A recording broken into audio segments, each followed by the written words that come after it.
Welcome back po sa ating channel. Natupad na. Paolo Avellino umaming hinintay niya si Kim Chiu ng halos 15 taon para makatrabaho. Reaksyon ni Kim Alamin.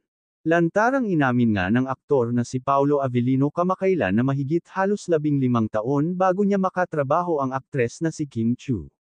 Magkahalong saya at kilig ang nararamdaman ng aktor dahil di umano yung matagal na niyang hinihintay at matagal niyang paghihintay ay sa wakas ay natupad na rin.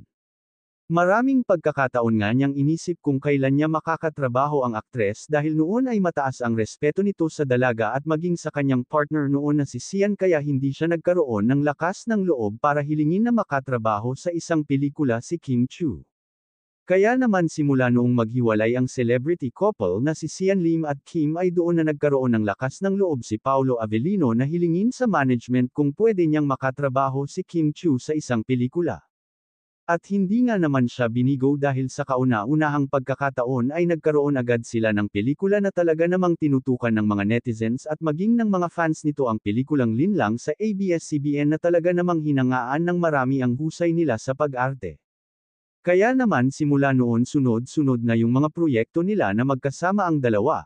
Sumunod naman ang Korean movie nila na What's Wrong with Secretary Kim na talaga namang dito nabuo ang pagtitinganginan ng dalawa. Solid ang chemistry nga ng dalawa dahil kitang-kita mo sa kanilang dalawa yung excited sa isa't isa na magkatrabaho sa isang pelikula na talaga namang hinangaan ng maraming fans nito.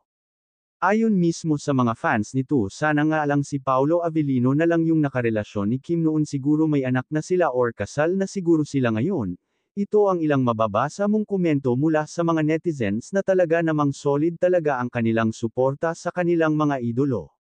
Ngunit sa kabila ng lahat hindi pa huli ang lahat dahil pansin mo naman sa dalawa ngayon na mukhang mayroon ng nararamdaman ang isa't isa, ngunit kailangan nilang maging privado para naman sa kanilang kapakanan para na rin sa kanilang sarili.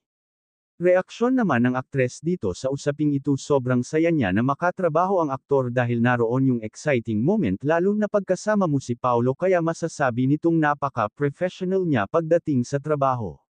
Samantala hanggang ngayon sila pa rin ang nangungunang rumored couple sa iba't ibang bahagi ng social media na talaga namang pinag-uusapan at kinakikiligan ng mga netizens at ng mga solid fans nito maging sa abroad ay talaga namang naroon ang suporta nila sa kanilang mga idolo.